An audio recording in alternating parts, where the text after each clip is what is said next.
The Kalmar War was a war between Denmark, Norway and Sweden. Though Denmark soon gained the upper hand, she was unable to defeat Sweden entirely. The Kalmar War was the last time Denmark successfully defended her dominium Maris Balticae against Sweden, and also marked the increasing influence of the maritime powers on Baltic politics. Background: since Denmark-Norway controlled the strait between the Baltic Sea and the North Sea, Sweden sought an alternative trade route through sparsely populated Lapland to avoid paying Denmark's sound dues. In 1607, Charles IX of Sweden declared himself King of the Lapps in Nordland, and began collecting taxes in Norwegian territory, even south of Tromsø. Since the sound dues were Denmark's main source of income, Denmark did not want to see alternative trade routes established, particularly when established through Norwegian territory.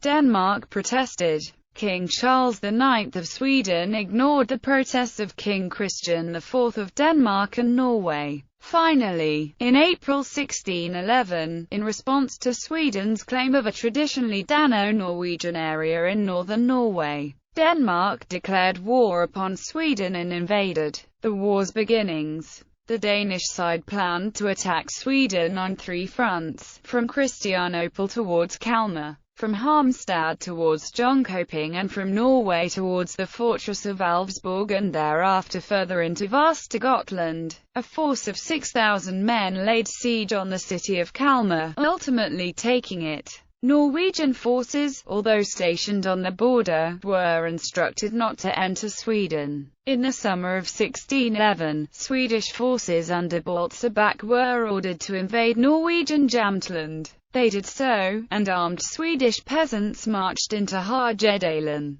Both Jämtland and Härjedalen were conquered without much fight. However, Bak's lack of ability, or will, to stop excesses against the population meant that the locals eventually rose up against the Swedish occupants. In the end, the Swedish troops could not handle the situation and were forced to leave Jämtland, Härjedalen in the fall of 1612.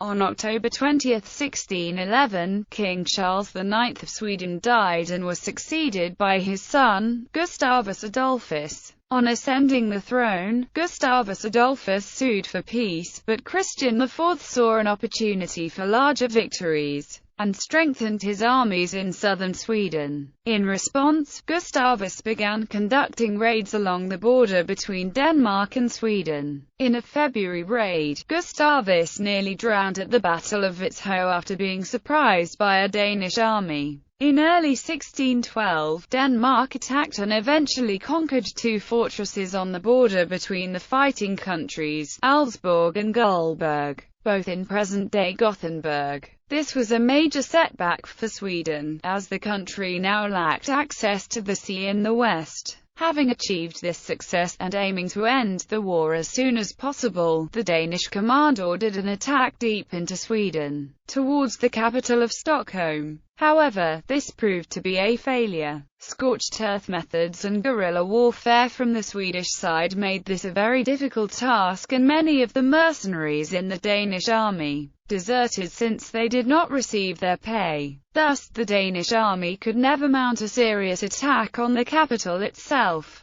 Peace of Naird. England and the Dutch Republic were also invested in the Baltic Sea trade, and pressured to curtail Denmark's power by ending the Kalmar War before a decisive victory could be attained. The Danes, while well-equipped and strong, had relied heavily on mercenary forces, and Christian IV, low on funds, was finally amenable to persuasion in 1613. With the intercession of James I of England, the Treaty of Naird was signed on January 20, 1613. Denmark reached its victory, restoring Norwegian control of Sweden's land route through Lapland by incorporating Lapland into Norway. Further, Sweden had to pay a high ransom for two fortresses captured by Denmark. Sweden, however, achieved a major concession: the right of free trade through the Sound Strait, becoming exempt from the South Toll. Aftermath. One of the results coming out of the Kalmar War was the establishment of Denmark as a competent army recognized throughout Europe.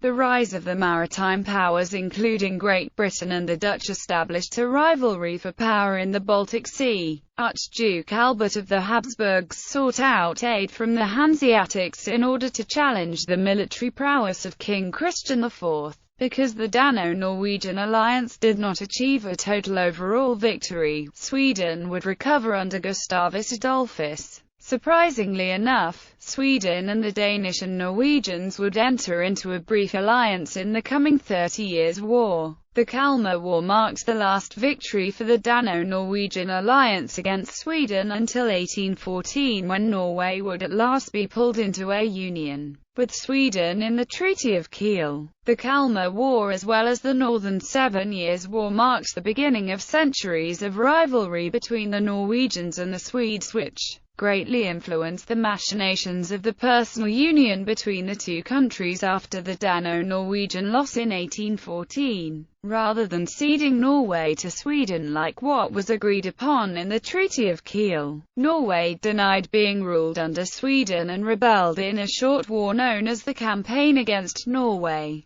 This would result in a treaty allowing Norway to keep most of its sovereignty while only being loosely held in union with Sweden. Denmark's successful defense of its dominium Maris Baltici gathered much attention from surrounding countries since the Baltic Sea was a lucrative trade route. This led to Sweden's counterattack in the Torstenson War, where Denmark would lose and cede control of the Baltic Sea to the King of Sweden. Other powers opposed Denmark and Sweden's vie for total control of power of the Baltic Sea and would eventually intervene in this rivalry. In popular memory, although a side note to the war, the Battle of Kringen, in which Scottish mercenary forces were defeated by Gudbrandsdal militiamen from Lajar, Dovre, Vaj, Fron, Lommen Ringeberg, is a noted military event in Norway, celebrated to this day.